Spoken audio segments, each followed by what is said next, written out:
السلام عليكم ورحمة الله وبركاته.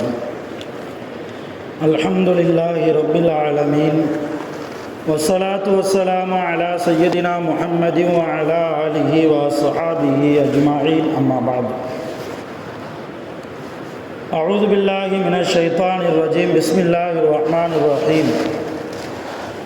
الله الذي خلقكم من ضعف ثم جعل من بعد ضعف قوة ثم جعل من بعد قوة ضعفا وشيبا. صدق الله مولانا العظيم. وقال نبينا محمد رسول الله صلى الله عليه وسلم: الصحابي كالنجوم فبأيهم اقتديتم اهتديتم. صدق رسول الله صلى الله عليه وسلم. سبحان الله وبحمده عدد خلقه ورضاء نفسه وزنة عرشه ومداد كلماته.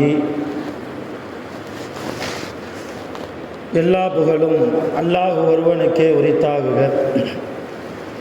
அல்லாஹுவின் அன்பும் அருளும் அருள் நபிகள் நாயகம் ஸல்லல்லாஹு அலைஹி வஸல்லம் அவர்கள் மீதும், நற்பாக்கியங்கள் நிறைந்த ரசூலுல்லாவின் குடும்பத்தார்கள், சஹாபா பெருமக்கள், தாபிஈன்கள், தபஅ தாபிஈன்கள், நாதாக்கள், ஷுஹதாக்கள், சாலிஹீன்கள், குறிப்பாக அல்லாஹ்வுடைய கட்டளையை நிறைவேற்றுவதற்காக ஜும்மாவிற்கு வந்திருக்கக்கூடிய வரக்கூடிய அத்துணை நல்லடியார்கள் மீதும் நம் அனைவர்கள் மீதும் என்றென்றும் நின்று நிலவட்டுமாக. சங்கையான அல்லாஹ்வின் நல்லடியார்களே, ஜமாத்தார்களே, பெரியோர்களே, நபி ஸல்லல்லாஹு அலைஹி வஸல்லம் ஒரு அழகான சமூகத்தை இந்த உலகத்திற்கு உருவாக்கினார்கள். அதிலும் குறிப்பாக நபி ஸல்லல்லாஹு அலைஹி வஸல்லம் அவர்கள் உருவாக்கிய சமூகத்தில் இளைஞர்கள், வாலிபர்கள் அல்லாஹ்வோடும் அல்லாஹ்வுடைய நபியோடும் அல்லாஹ்வுடைய வேதத்தோடும் எந்த அளவு தொடர்பு வைக்க வேண்டும் என்பதை தங்களுடைய ஹதீஸுகளின் வாயிலாக அதிகமாகவே சொல்லியிருக்கிறார்கள். பொதுவாகவே மனிதர்களுடைய படைப்பு முதல் இறப்பு வரை எடுத்து பார்த்தால் அல்லாஹ் 3 அம்சங்களை தான் வைத்திருக்கிறான். 3 நிலைமைகள் மனிதர்களுக்கு உண்டு. முதலாவது குழந்தை பருவம், 2வது வாலிப பருவம், 3வது வயோதிக பருவம். அல்லாஹ் குர்ஆனிலே இதை தெளிவாகவே சொன்னான். அல்லாஹுல்லதீ ஹலகக்கும் மின் ضعஃபின். அல்லாஹ் தஆலா உங்களை பலகீனமான நிலைமையில் நீங்கள் இருக்கிற போது உங்களை ஆரம்பமாக படைத்தான். சும்ம ஜஅல மின் பஅதி ضعஃபின் குவத்தன். அந்த பலகீனத்திற்கு பின்னால் வாலிப பருவம் என்கிற ஆற்றல் நிறைந்த பருவத்தை அல்லாஹ் உங்களுக்கு 2வது பருவமாக தந்திருக்கிறான். சும்ம ஜஅல மின் பஅதி குவத்தின் ضعஃபா வ ஷைபா. அந்த வாலிப பருவத்திற்கு பின்னால் மறுபடியும் பலகீன பருவமான வயோதிக பருவமான நரைமுடிகள் தென்படக்கூடிய வயோதிக பருவத்தை அல்லாஹ் ஆக்கியிருக்கிறான் என்று அல்லாஹ் மனிதர்களுடைய அந்த 3 அம்சங்களை, 3 பருவங்களை அல்லாஹ் கூறுகிறார். இதில் ரொம்ப முக்கியமான பருவம், அருமையானவர்களே, வாலிப பருவம்தான். ஒரு குழந்தை அது இபாதத்து செய்தால், 7 வயது ஆகிவிட்டால் அல்லது ஒரு 10 வயது ஆகிவிட்டால் அந்த குழந்தை கண்டிப்பாக தொழ வேண்டும், மார்க்க சட்டத்தின் பிரகாரம் நடக்க வேண்டும். 10 வயதிற்கு கீழே ஒரு குழந்தை இபாதத்து செய்கிறது என்றால் அந்த இபாதத்தினுடைய நன்மை நம்முடைய மார்க்க சட்ட ஃபுகஹாக்கள் சொல்கிறார்கள் அந்த பெற்றோர்களுக்குத்தான் போகும். அதே போன்று வயோதிகர் இருக்கிறார்கள், வீட்டில் முதியவர்கள் இருக்கிறார்கள், பெரியவர்கள் இருக்கிறார்கள்.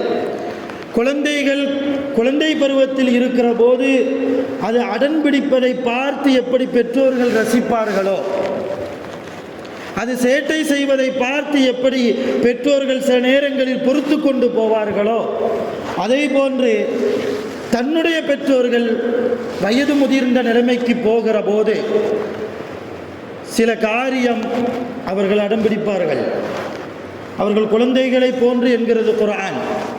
ஹதீஸில் நபி ஸல்லல்லாஹு அலைஹி வஸல்லம் அவர்கள் சொல்கிறார்கள், உங்களுக்கு மத்தியில் வாழக்கூடிய பெரியவர்கள், முதியவர்கள், வயதில் மூத்தவர்கள் அவர்கள் சிறுவர்களைப் போல, கமஸலி சிகாரிக்கும், உங்களில் குழந்தைகளைப் போல, குழந்தைகளிடத்தில் எப்படி நீங்கள் நடக்கிறீர்களோ அதே போன்று உங்கள் பெற்றோர்கள் வயது முதிர்ந்த நிலைமைக்கு போனால் முதியவர்களாக மாறுகிற போது அவர்கள் விஷயத்தில் நீங்கள் குழந்தை விஷயத்தில் நடப்பது போன்று நடந்து கொள்ளுங்கள். ஆக இப்படி ஒரு 3 பருவம். இந்த 3 பருவத்தில் மிக முக்கியமான பருவம் அல்லாஹு தஆலா இபாதத்தை எதிர்பார்க்கிற பருவம், அல்லாஹு தஆலா அதிகமாக சோதிக்கிற பருவம், அல்லாஹு தஆலா தன்னுடைய பொருத்தம் இந்தந்த நபருக்குத்தான் என்று முடிவெடுக்கிற பருவம். பொதுவாகவே ஒவ்வொரு குழந்தையும் தன் தாயினுடைய வயிற்றில் இருக்கிற போதே, கருவாக இருக்கிற போதே அந்த குழந்தைக்கு எவ்வளவு ரிஸ்க்கு, எவ்வளவு ஆயுள் காலம், இந்த குழந்தை எப்படி வளரும், எப்படி உருவாகும், இந்த குழந்தைக்கு உலகத்தில் எங்கெங்கெல்லாம் ரிஸ்க் இருக்கிறது, இது சீதேவியா அல்லது நரகத்திற்கு போகக்கூடிய குழந்தையா, எல்லாம் அல்லாஹ் முடிவு செய்து விடுவான். மலக்கின் மூலமாக எல்லாம் முடிவு செய்து விடுவான். ஆனால் அந்த அல்லாஹ்வால் முடிவு செய்யப்பட்ட கலா கதிரையும் கூட வாலிப பருவத்தில் ஒருவர் குர்ஆனின்படி ஹதீஸின்படி குர்ஆனில் அல்லாஹ் சொன்னதற்கு இணங்க ஹதீஸில் நபிகள் நாயகம் ஸல்லல்லாஹு அலைஹி வஸல்லம் அவர்கள் எப்படி சொன்னார்களோ அந்த வார்த்தைக்கு கட்டுப்பட்டு ஒரு வாலிபன் வாழ்வானையானால் அவனுடைய எதிர்காலத்தை கூட அல்லாஹ் மாற்றி எழுதுகிறான். ஹதீஸ். ஒரு மனிதன் நரகவாசி என்று அவனுடைய தாயின் கருவறையில் அவன் இருக்கிற போது எழுதிவிட்டால் அல்லாஹ்வால் அவன் வாலிப பருவத்தில் இபாதத்தோடு, தக்வாவோடு, நல்லோர்களின் தொடர்போடு, அல்லாஹ் ரசூலின் அன்பை பெற்ற நிலையில், பெற்றோர்களை பேணி பராமரித்த நிலையில், வீட்டில் உள்ள குழந்தைகளோடு அன்பாக நடக்கிற நிலையில், மனைவிமார்களோடு அன்பாக இருக்கிற நிலையில், உறவுகளை பேணி வாழ்கிற நிலையில் அல்லாஹ் அந்த வாலிபனுடைய எதிர்காலத்தை மாற்றி அமைக்கிறான். சுவனவாசி என்று அமைக்கிறான், எழுதுகிறான். அல்லாஹ் இவன் நரகத்திற்கு தகுதியானவன் அல்ல என்பதை அல்லாஹ் எழுதுகிறான். நபிகள் நாயகம் ஸல்லல்லாஹு அலைஹி வஸல்லம் அப்படிப்பட்ட தக்வா நிறைந்த வாலிபர்களை உருவாக்கினார்கள். அல்லாஹ் நான் முதலில் சொன்னது போல இபாதத்தை அடியாரிடத்திலிருந்து எதிர்பார்ப்பது குறிப்பாக வாலிபர்களிடத்தில், அதிகமாக எதிர்பார்ப்பது வாலிபரிடத்தில். பாவங்கள் செய்வதற்கு எல்லா சக்தியும் இருந்தும் கூட, மனோ இச்சைக்கு கட்டுப்படுவதற்கு எல்லா வாய்ப்பும் இருந்தும் கூட, தான்றோன்றித்தனமாக வாழ்வதற்கு, கால் போன போக்கில் போவதற்கு, ஷைத்தானுக்கு அடிமையாகி வாழ்வதற்கு எல்லா வாய்ப்பு இருந்தும் கூட, எல்லா சூழ்நிலை இருந்தும் கூட, ஒரு வாலிபன் அல்லாஹ்வே கதி என்று பள்ளிவாசலுக்கு வந்தால், அல்லாஹ் சொன்னதின்படிதான் நான் என்னுடைய வாழ்க்கையை அமைப்பேன் என்று வருவானையானால் அல்லாஹ் அந்த வாலிபனை நேசிக்கிறான். அல்லாஹ் அந்த வாலிபரை உருவாக்கிய பெற்றோர்களையும் நேசிக்கிறான். அல்லாஹ் அந்த வாலிபனுக்கு வாழ்க்கைப்பட்ட மனைவியையும் நேசிக்கிறான். அல்லாஹ் அந்த வாலிபனுடைய குழந்தையையும் நேசிக்கிறான். சுருக்கமாக அந்த வாலிபன் இருக்கிற குடும்பத்தை அல்லாஹ்வால் நேசமாக்கப்பட்ட குடும்பமாக அல்லாஹ் ஆக்குகிறான். அப்போ ஒரு குடும்பம் அல்லாஹ்வுடைய பரக்கத்து நிறைந்த குடும்பமாக, அல்லாஹ்வுடைய பொருத்தம் கிடைக்கிற குடும்பமாக மாற வேண்டும் என்றால் நிறைய வழி இருக்கிறது. அதில் மிக முக்கியமான வழி, அந்த குடும்பத்தில் உள்ள வாலிபர்கள் தக்வாவோடு வாழ வேண்டும்.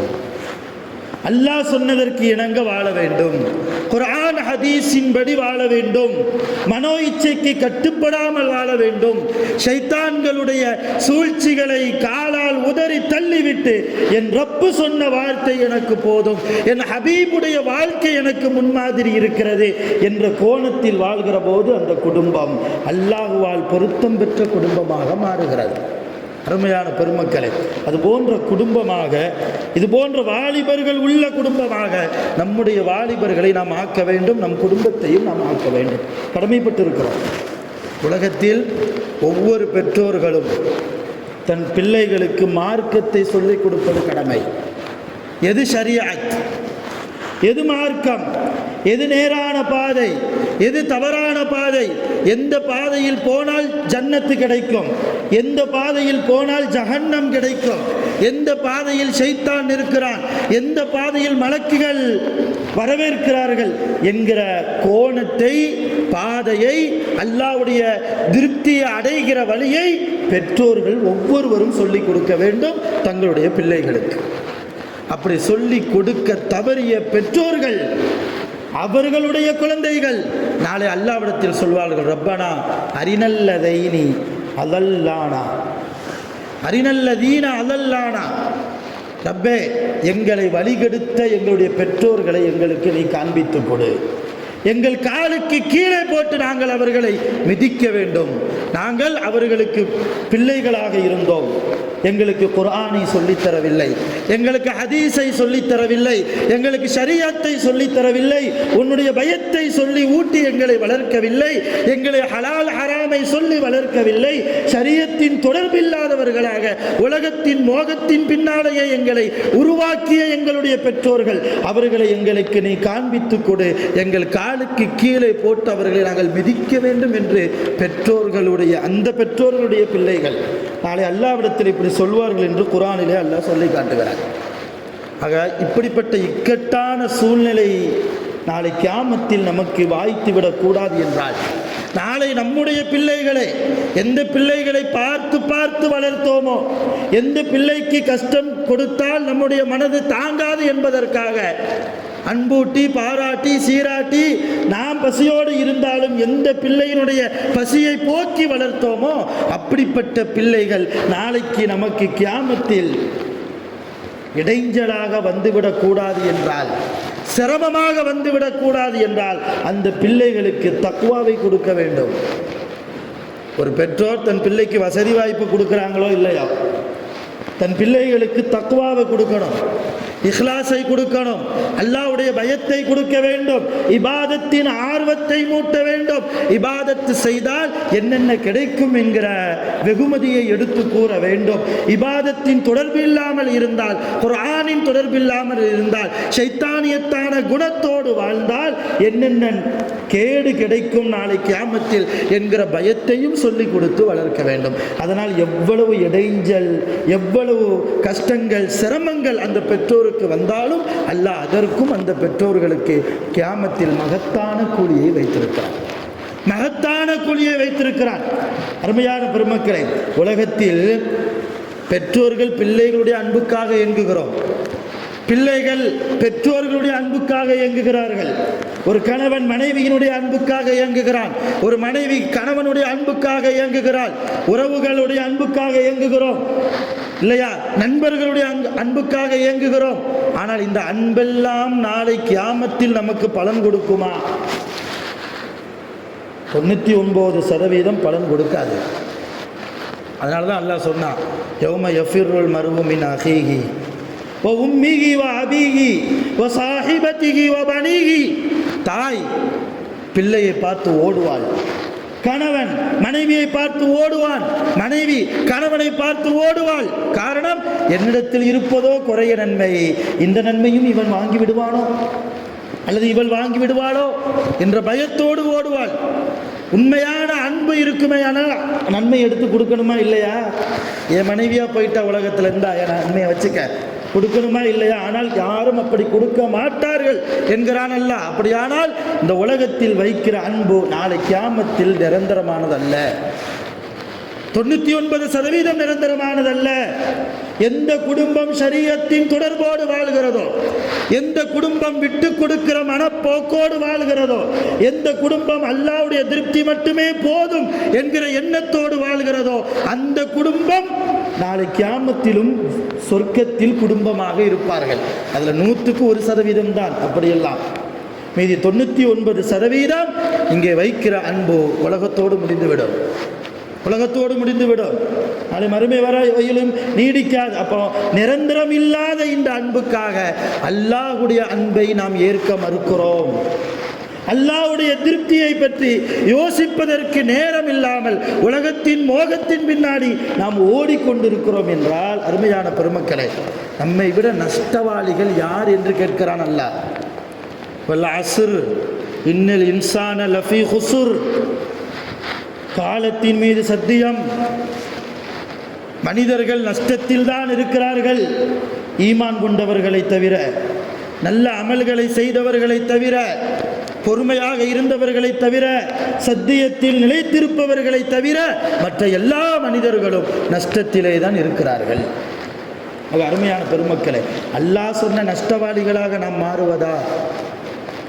அல்லாஹ் எந்த ஈமான்தாரிகளை தவிர என்று சொன்னானோ, எந்த பொறுமையாளிகளை தவிர என்று சொன்னானோ, எந்த சத்தியத்தில் நிலைத்திருப்பவர்களை தவிர என்று சொன்னானோ, எந்த சாலிஹான அமல்களை செய்பவர்களை தவிர என்று சொன்னானோ, அந்த பட்டியலில் நாம் இடம்பெற வேண்டாமா?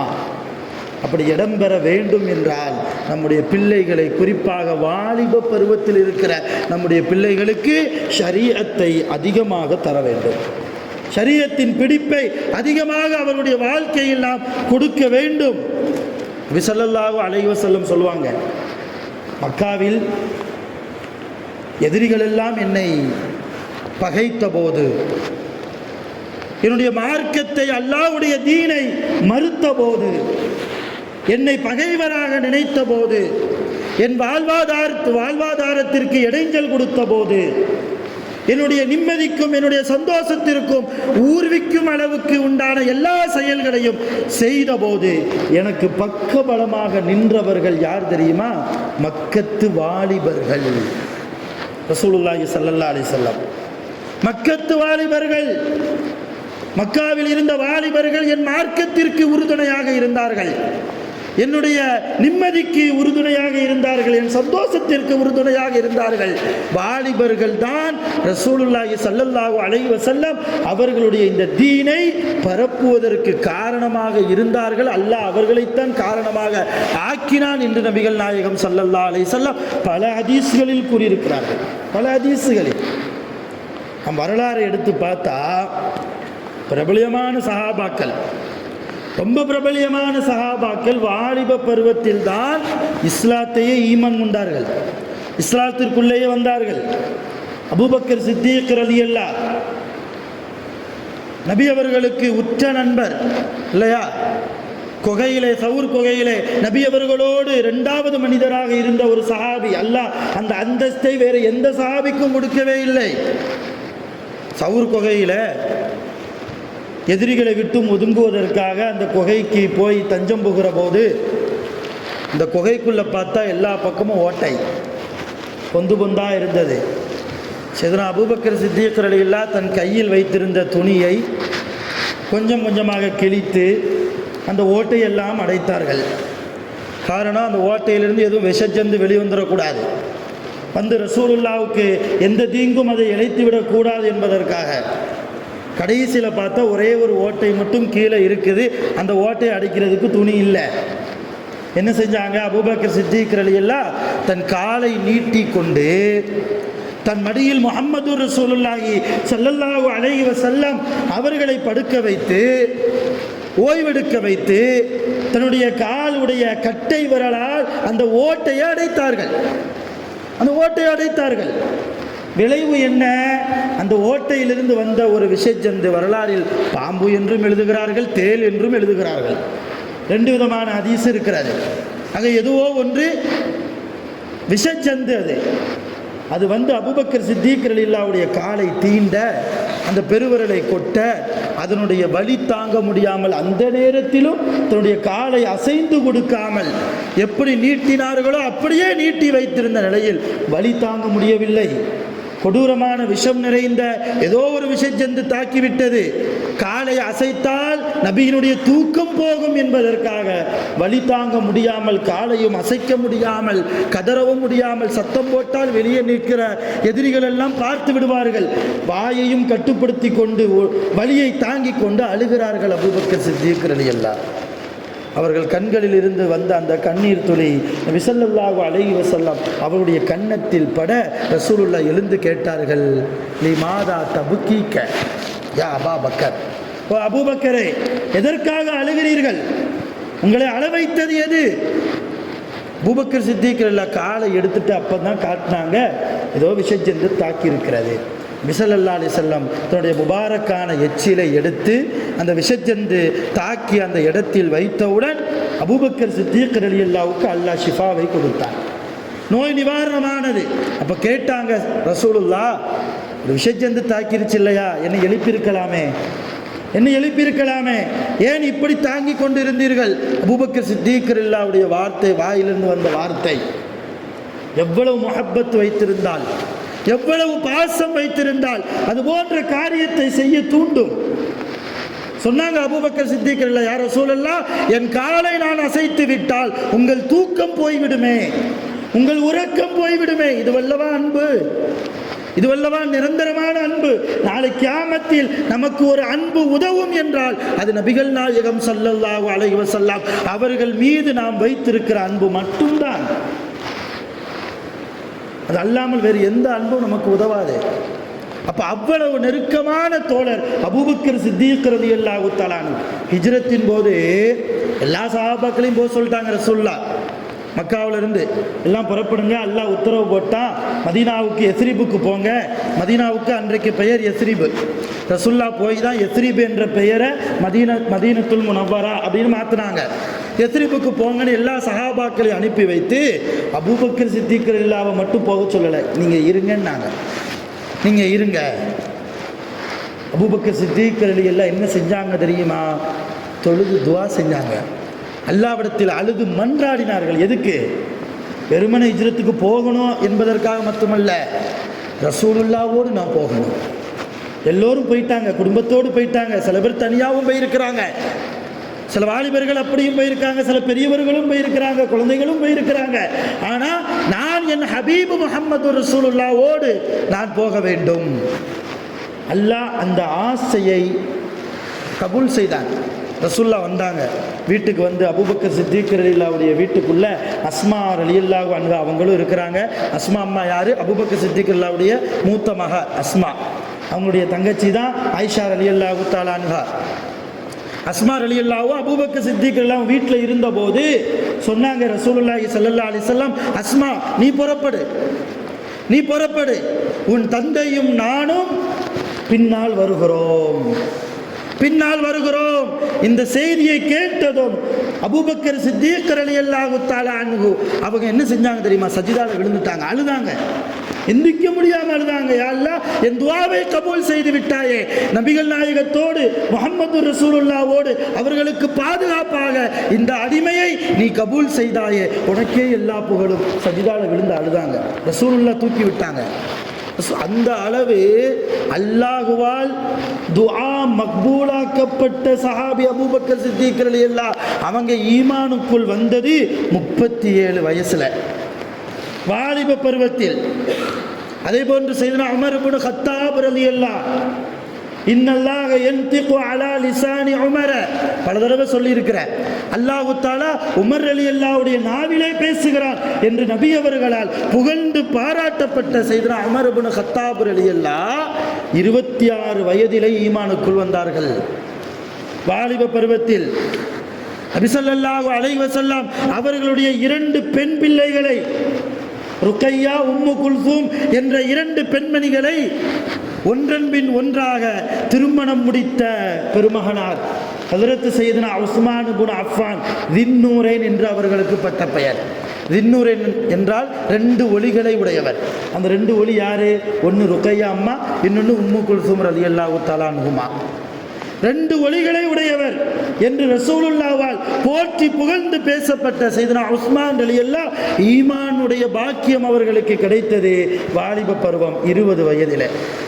20 வயதில் சையதுனா அலி ரலியல்லாஹு தஆலா அன்ஹு ஒரு தடவை நபி ஸல்லல்லாஹு அலைஹி வஸல்லம் ஒரு பெரிய போர்வையை எடுத்து தன் வலது பக்கத்தில் அலி ரலியல்லாஹு நிப்பாட்டினாங்க, தன் இடது பக்கத்தில் ஃபாத்திமா அம்மாவை நிப்பாட்டினாங்க, தனக்கு முன்னால் ஹசன் ஹுசைன் ரலியல்லாஹு அன்ஹுமா நிப்பாட்டி பெரிய போர்வை எடுத்து அப்படியே இந்த குடும்பத்தை சூழ்ந்து கொண்டு சஹாபாக்களிடத்தில் சொன்னாங்க, இதுதான் என் குடும்பம், இதுதான் என் குடும்பம், எனக்கு பின்னால் என் சந்ததிகள் இந்த குடும்பத்திலிருந்து தான் வரும் என்று போற்றி புகழப்பட்ட சையதுனா அலி ரலியல்லாஹு தஆலா அன்ஹு அவங்க ஈமானுக்குள்ள வந்தது 8 வயசுல.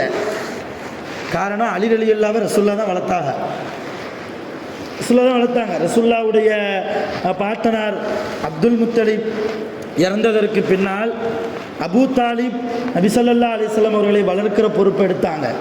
அபூ தாலிப் இறக்கிற நேரத்தில் நபி ஸல்லல்லாஹு அலைஹி வஸல்லம் அவர்கள் உங்களுடைய குழந்தை அலியை நான் தத்தெடுக்கிறேன், நான் வளர்க்கிறேன் என்று சொல்லி அலி ரலியல்லாஹுவை தான் தத்தெடுத்தார்கள், தான் வளர்த்தார்கள். இன்னும் சொல்ல போனால் அலி ரலியல்லாஹு பிறந்தது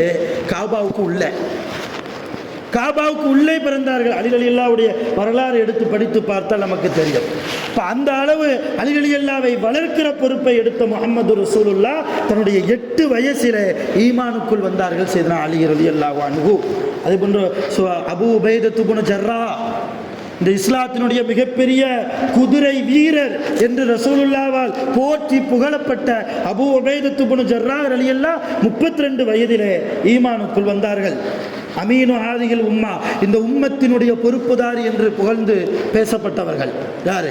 அபூ உபைதத்து இப்னு ஜர்ராஹ். அதே போன்று அப்துர் ரஹ்மான் இப்னு அவுஃப் ரலியல்லாஹு 30 வயதில் இஸ்லாத்திற்கு வந்தார்கள். தல்ஹத் இப்னு உபைதுல்லாஹ் ரலியல்லாஹு 17வது வயதில் இஸ்லாத்திற்குள் வந்தார்கள். முஹம்மது ரசூலுல்லாஹி ஸல்லல்லாஹு அலைஹி வஸல்லம் மறைமுகமாக மக்காவிலே எதிரிகளுடைய ஆதிக்கம் அதிகமாக இருந்தபோது இந்த இஸ்லாமிய வரலாறை, இந்த இஸ்லாத்தை பரப்புவதற்காக ஒரு சஹாபியுடைய வீட்டை தேர்ந்தெடுத்தார்களே, ஒரு சஹாபியுடைய வீட்டை தேர்ந்தெடுத்தார்களே, அந்த வீட்டில் இருந்துதான் மக்தபு கல்வி உருவானது, குர்ஆனுடைய கல்வி வெளிச்சம் பெற்றது, அல்லாஹ்வுடைய ஞானம் வெளிச்சம் பெற்றது, நபிமார்களுடைய வரலாறுகள் வெளி உலகத்திற்கு தெரிய வந்தது.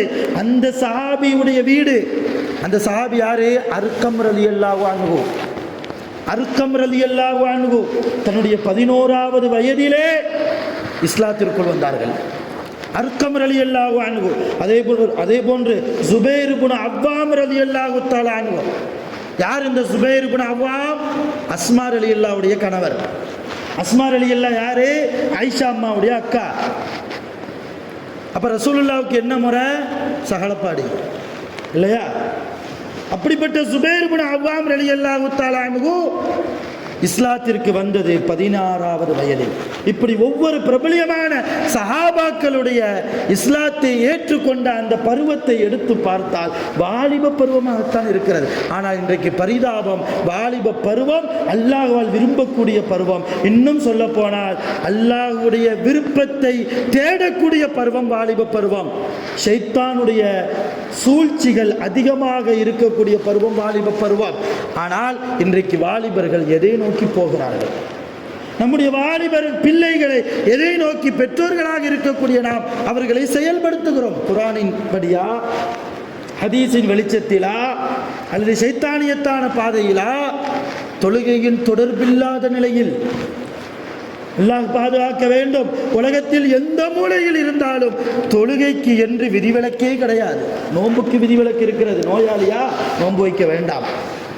ஃபர்லான நோன்பு, ரமலான் மாதத்தின் நோன்பு, ஃபர்லாக்கப்பட்ட நோன்பு. பிரயாணத்தில் இருக்கிறீர்களா, ஒரு நோன்பை விடக்கூடிய சூழ்நிலை வருகிறதா, ரமலான் காலத்திற்கு பின்னால் அந்த ஒரு நோன்புக்கு பகரமாக ஒரு நோன்பு வைத்தால் போதும். இப்படி ஒவ்வொரு இபாதத்திற்கும் நிவர்த்தி இருக்கிறது. கண்டிப்பாக ஒரு சலுகை இருக்கிறது. ஆனால் தொழுகைக்கு மட்டும் எந்த விதமான சலுகையும் இல்லை. உடல் ஆரோக்கியமாக இருந்தால் கண்டிப்பாக நின்று கொண்டு தொழுகையாக வேண்டும். உடல் ஆரோக்கியம் சற்று குறைமையானால் உட்கார்ந்து கொண்டாவது தொழ வேண்டும். அதிலும் முடியவில்லையா, காலை மடக்கவில்லை என்றால், மடக்க முடியவில்லை என்றால் காலை நீட்டிக்கொண்டு உட்கார்ந்தாவது தொழ வேண்டும். அதிலையும் முடியவில்லையா, நீங்கள் படுத்து கொண்டாவது கையை அசைத்து தொழுது கொள்ளுங்கள். கையை அசைக்கவும் முடியவில்லையா, நீங்கள் கஞ்சாடை காட்டியாவது தொழுது கொள்ளுங்கள். கஞ்சாடை காட்ட முடியவில்லை, கஞ்சாடையும் உங்களால் காட்ட முடியவில்லையா, மனதால் இந்த நேரத்தில் நான் தொழுகிறேன், தக்பீர் கட்டுகிறேன், சனாவை ஓதுகிறேன், நான் சூரத்துல் ஃபாத்திஹா ஓதுகிறேன், நான் இந்த துணை சூறாவை ஓதுகிறேன், இப்பொழுது ருக்குவுக்கு போகிறேன், நான் இந்த தஸ்பீகை ஓதுகிறேன் என்று மனதால் நினைத்து கொண்டாவது நீங்கள் தொழுகையை நிறைவேற்றுங்கள். இப்படி இருக்கிறது சட்டம். ஆனால் இன்னைக்கு நம்முடைய வாலிபர்களில் எத்தனை வாலிப பிள்ளைகள் தொழுகையின் தொடர்புள்ளவர்களாக, தொழுகைக்கு மட்டும்தான் இவ்வளோ சொல்கிறேன், இதை தாண்டி குர்ஆன் இருக்கிறது, குர்ஆனை உச்சரிப்பாக ஓதக்கூடிய விதம் இருக்கிறது, இதை தாண்டி மார்க்க சட்டம் இருக்கிறது, ஹலால் ஹராம் சட்டம் இருக்கிறது, குளிப்பு கடமையினுடைய சட்டம் இருக்கிறது. இன்றைக்கு என்ன பரிதாபம், குளிப்பு கடமையை ஒரு ஜும்மாவில் ஒரு ஆலிம்சா பேசிட்டா என்ன அருவருப்பாக பேசுகிறாரு. இதெல்லாம் பேசுறதுக்கு ஜும்மாவா? நபிகள் நாயகம் ஸல்லல்லாஹு அலைஹி வஸல்லம் அவர்களிடத்தில் ஒரு பெண்மணி தன்னுடைய மாதவிடாய் சம்பந்தமாக கேட்டிருக்கிறார்கள். சட்டத்தை தெரிந்து விளங்கி போயிருக்கிறார்கள். ஒரு குளிப்பு கடமையை பற்றி தெரியாத இளைஞர்கள் இன்றைக்கு எத்தனை பேர். குளிப்பு கடமையை முறையாக நிறைவேற்றவில்லை என்றால் பள்ளிவாசல் பக்கமே வர முடியாது, பள்ளிவாசல் பக்கம் வர முடியாது, தொழ முடியாது, குர்ஆனை தொட்டு ஓத முடியாது. எவ்வளவு பெரிய பாவம். முறையாக நிறைவேற்றாமல் நிறைய பேர் என்ன நினைக்கிறோம், குளிப்பு கடமை ஆயிட்டா குளிச்சா போதும். குளிப்பதனுடைய ஒழுங்குமுறைகள் இருக்கிறது. குளிப்பதற்கு முன்னால் சிறுநீர் கழிக்க வேண்டும், மர்ம உறுப்பை நன்கு தேய்த்து கழுக வேண்டும், அதற்கு பிறகு நஜீசுப்பட்ட ஆடையை கழுக வேண்டும், அதற்கு பின்னால் கிப்லாவை முன்னோக்கி நின்ற நிலையிலோ அல்லது உட்கார்ந்த நிலையிலோ தொப்புளை மறைத்து தொப்புளிலிருந்து முட்டுக்கால் வரைக்கும் மறைத்த நிலையில் ஒரு ஆடையை உடுத்தி உட்கார்ந்த நிலையிலோ நின்ற நிலையிலோ ஒழுவு செய்ய வேண்டும், நியத்து வைத்து ஒழுவு செய்ய வேண்டும். ஒழுவு செய்ததற்கு பின்னால் கீழிலிருந்து ஆரம்பிக்க வேண்டும். எடுப்பிலேயே தலையில் ஊத்துறது சுன்னத்தல்ல, கீழிலிருந்து ஆரம்பிக்க வேண்டும். படிப்படியாக உடம்பில் இருக்கிற ஒவ்வொரு ஓட்டையும் நினைக்கிற அளவுக்கு தேய்த்து நிம்மதியாக அவசரம் இல்லாமல் குளிக்க வேண்டும். இதுதான் குளிப்பு கடமையினுடைய சுருக்கமாக சொல்லியிருக்கிறேன். நேரத்தின் அருமைக்கிறது. இதில் ஒவ்வொரு உறுப்பு கழுவும் போது ஒவ்வொரு துவாவும் இருக்கிறது, ஒவ்வொரு துவாவும் இருக்கிறது. குளித்து கொண்டிருக்கிற போதே கேட்கிற நிறைய துவாக்கள் இருக்கிறது. குறைந்தது அரை மணி நேரமாவது நிம்மதியாக குளித்து விட்டு தான் வெளியே வரணும். சர்வ சாதாரணமாக இன்றைக்கு குளிப்பு கடமையான ஆண்களும் சரி பெண்களும் சரி குளித்து விட்டு வெளியே வருகிறார்கள் என்றால் தெரியுமா, குளிப்பு கடமை நீங்கிவிட்டது என்கிற நிம்மதி, அந்த சட்டம் தெரிந்து அந்த அமலை நாம் நிறைவேற்றுகிறோமா? அருமையான பெருமக்களே, குறிப்பாக வாலிபர்கள் எந்த திசையை நோக்கி பயணிக்கிறார்கள், அதுக்கெல்லாம் பொறுப்புதாரி யாரு? பெற்றோர்களாக இருக்கக்கூடிய நம்ம தான். பெற்றோர்கள் பிள்ளைகளை சிறு பிராயத்தில் இருந்தே தக்வாவை சொல்லி வளர்க்காவிட்டால்